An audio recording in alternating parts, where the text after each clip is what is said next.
Hello students, today we have to study about the role of nutrients and effect of their deficiencies. तर nutrients यांचा role जो आहे तो आपल्या शरीरामध्ये काय आहे, प्लांट्सबद्दल आपण शिकत आहे. प्लांट्समध्ये न्यूट्रिएंट्स जे आहेत ते कोणकोणते आहेत आपण बघितलेले आहेत. त्यानंतर इफेक्ट ऑफ देअर डिफिशियन्सी, जर ते न्यूट्रिएंट्स त्यांच्या शरीरामध्ये कमी पडले तर त्याचा काय दुष्परिणाम होतो. डिफिशियन्सी म्हणजे कमतरता, इफेक्ट म्हणजे परिणाम. म्हणजे न्यूट्रिएंट्सच्या कमतरतेचे परिणाम. रोल ऑफ न्यूट्रिएंट्स म्हणजे न्यूट्रिएंट्सचा उपयोग काय आहे प्लांट्समध्ये आणि त्या न्यूट्रिएंट्सची डिफिशियन्सी म्हणजे कमतरता असेल तर त्याचा काय दुष्परिणाम होतो. आता या ठिकाणी बघा न्यूट्रिएंट्स दिलेले आहेत. First column contains the nutrients, second कॉलममध्ये फंक्शन म्हणजे त्याचा रोल काय आहे प्लांट्समध्ये, आणि तिसऱ्या कॉलममध्ये दिलेला आहे इफेक्ट्स ऑफ देअर डिफिशियन्सी म्हणजे ते जर शरीरामध्ये कमी असतील प्लांट्समध्ये तर त्याचा काय दुष्परिणाम प्लांटवरती होतो हे आता आपल्याला या ठिकाणी शिकायचं आहे. पहिलं न्यूट्रिएंट जे आहे ते आहे नायट्रोजन. बघा दिसतंय आपल्याला नायट्रोजन. तर नायट्रोजनचं काय काम आहे, important component of protein, chlorophyll and cytoplasm. बघा नायट्रोजन जे आहे प्रोटीन्स तयार करण्याकरता फार महत्त्वाचं आहे. प्रोटीन्समध्ये कार्बन, हायड्रोजन, ऑक्सिजन त्याबरोबर नायट्रोजनसुद्धा असतो. आणि प्लांट्सला नायट्रोजन कसा मिळतो आपण बघितलेलं आहे, by the process of nitrogen fixation. त्यानंतर क्लोरोफिल्स, क्लोरोफिलमध्ये सुद्धा नायट्रोजन हा घटक असतो. त्याने क्लोरोफिलचं महत्त्व आपल्याला माहीत आहे. प्लांट्सच्या लीव्समध्ये क्लोरोफिल नावाचं पिगमेंट असतं जे फोटोसिंथेसिसमध्ये फार महत्त्वाचा रोल प्ले करतं. त्यानंतर सायटोप्लाझम. आता सायटोप्लाझम कशाला म्हणायचं, सायटोप्लाझम म्हणजे सेल, माहिती आहे सगळ्यांना, ही समजा आपली सेल आहे. सेल, प्लांट सेलचं आउटरमोस्ट कवरिंग जे आहे त्याला म्हटलं जातं सेल वॉल. सेल वॉलच्या आतमध्ये असतं प्लाझ्मा मेम्ब्रेन, शॉर्टमध्ये त्याला लिहितो आपण PM म्हणजे प्लाझ्मा मेम्ब्रेन, आणि आतमध्ये असतं न्यूक्लियस. बरोबर आहे. तर आता न्यूक्लियस आणि सेल मेम्ब्रेन याच्या आतमध्ये एक फ्लुइड मटेरियल असतं आणि ते फ्लुइड मटेरियलमध्ये वेगवेगळ्या सेल ऑर्गनरीज असतात. आणि हे जे फ्लुइड मटेरियल आहे या फ्लुइड मटेरियललाच म्हटलं जातं सायटोप्लाझम. मग आपल्या सेल, न्यूक्लियस आणि प्लाझ्मा मेम्ब्रेन याच्यामध्ये जे काही फ्लुइड मटेरियल आहे त्या फ्लुइड मटेरियलला सायटोप्लाझम असं म्हटलं जातं. आणि हे सायटोप्लाझम तयार करण्याकरता सुद्धा नायट्रोजनचा महत्त्वाचा रोल असतो. तर मग प्लांट्सला जर नायट्रोजन कमी पडलं तर मग त्याचे काय दुष्परिणाम होतात, त्याचे दुष्परिणाम होतात रिटार्डेड ऑर स्टंटेड ग्रोथ म्हणजे झाडांची वाढ व्यवस्थित होत नाही. येलोईंग ऑफ लीव्ज, जर नायट्रोजन जर कमी पडलं तर झाडांची पानं पिवळी पडतात. बघा या ठिकाणी एक पान दाखवलेलं आहे. अशा प्रकारे झाडांची पानं काय होतात, पिवळी पडतात. म्हणजे झाडांची ठराविक काळानंतर जेव्हा पानझड होतं तेव्हा पिवळी होतात. ती पानांचे पिवळे होणं वेगळं, परंतु झाड हिरवं असतानाच जर आपोआप पानं जर पिवळी होत असतील म्हणजे पानझड व्हायच्या आधी, तर त्या ठिकाणी समजायचं की त्याला नायट्रोजनची किंवा काही आणखी काही न्यूट्रिएंट्स आहेत त्याच्यामध्ये सुद्धा झाडांची पानं काय होतात, पिवळी होतात.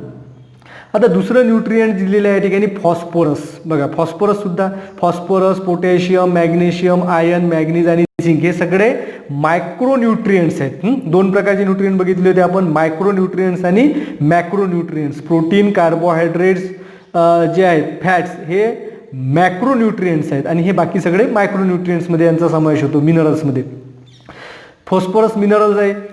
आता याचं फंक्शन काय म्हणजे या न्यूट्रिएंटचा रोल काय, conversion of light energy into chemical energy. म्हणजे जेव्हा झाडांच्या पानांवरती सूर्यांचा प्रकाश पडतो, सूर्यांचा प्रकाश पडल्यानंतर क्लोरोफिलमध्ये काय केलं जातं, कार्बन डायऑक्साईड आणि वॉटर याच्या मदतीनं अन्नपदार्थ तयार होतात. यामध्ये लाईट एनर्जीचं रूपांतर केमिकल एनर्जी म्हणजे फूडमध्ये होतं आणि ते कन्व्हर्शन करण्याकरता फॉस्फोरस त्या प्लांटमध्ये असणं आवश्यक आहे.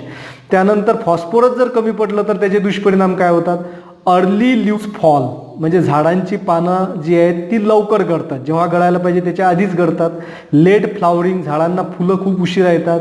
आणि स्लो ग्रोथ ऑफ रूट्स आणि त्यांच्या मुळांची सुद्धा वाढ ही खूप हळूहळू होतं, म्हणजे झाडांची वाढ ही लवकर होत नाही. त्यानंतर तिसरं जे आहे न्यूट्रिएंट पोटॅशियम, हे सुद्धा मिनरल्स आहे. तर पोटॅशियमचा उपयोग काय, necessary for the metabolic activity. आता मेटॅबॉलिक ॲक्टिव्हिटी म्हणजे काय, what do mean by metabolic activity. बघा मेटॅबॉलिक ॲक्टिव्हिटी म्हणजे these are the series of chemical reaction occur in living organism to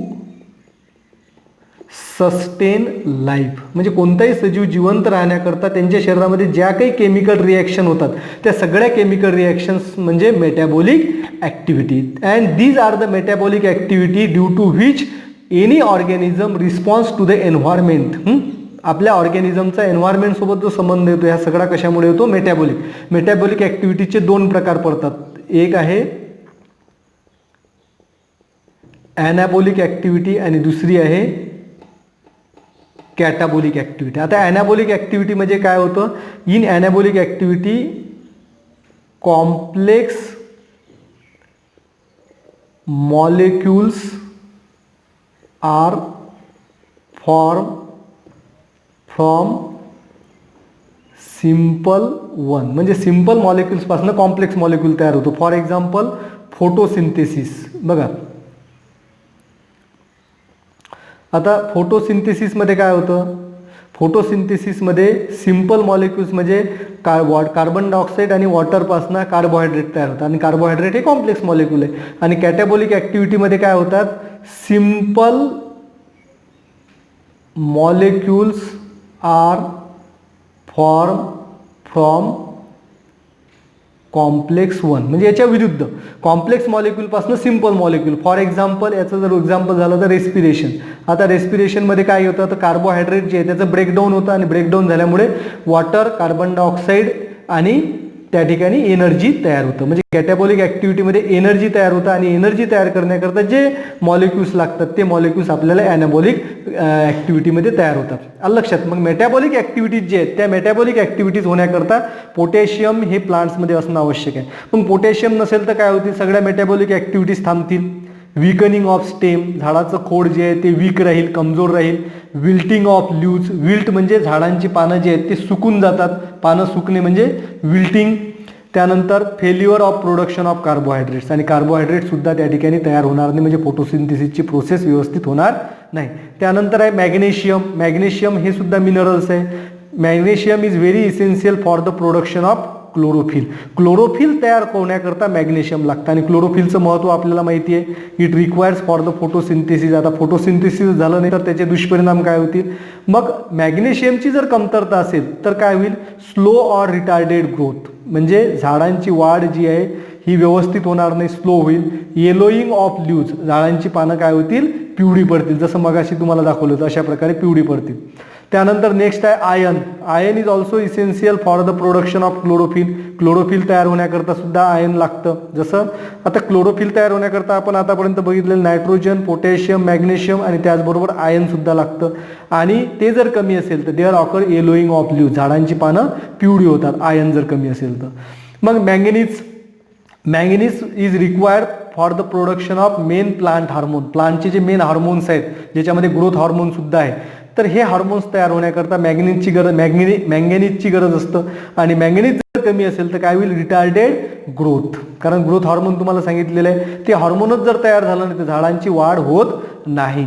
त्यानंतर स्पॉटेड लीव्ज, झाडांच्या पानांवरती अशा प्रकारे धब्बे आपल्याला दिसतात. या ठिकाणी दिसतात ना मला स्पॉटेड लीव्ज. आणि अशा प्रकारचे स्पॉट जे आहेत जर स्पॉट पानावरती दिसत असेल तर आपण समजून घ्यायचं की त्या झाडाला मॅंगनीजची कमतरता आहे. त्यानंतर आहे zinc.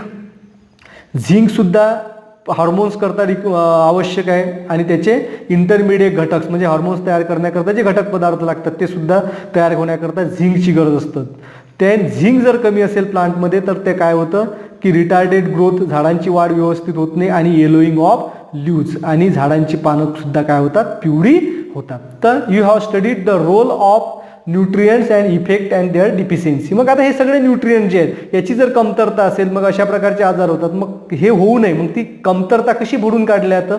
We use the fertilisers. मग त्याकरता कशाचा उपयोग केला जातो? फर्टिलायझरचा उपयोग केला जातो. आणि हे न्यूट्रियंट्स आपल्याला मार्केटमध्ये मिळतात आणि त्या न्यूट्रियंट्सचा वापर करून झाडांना ते खतं जर योग्य प्रमाणात जर दिले तर त्या न्यूट्रियंटची त्यांची गरज भागेल आणि त्यांचे हे सगळे जे दुष्परिणाम आहेत हे दुष्परिणाम निघून जातील.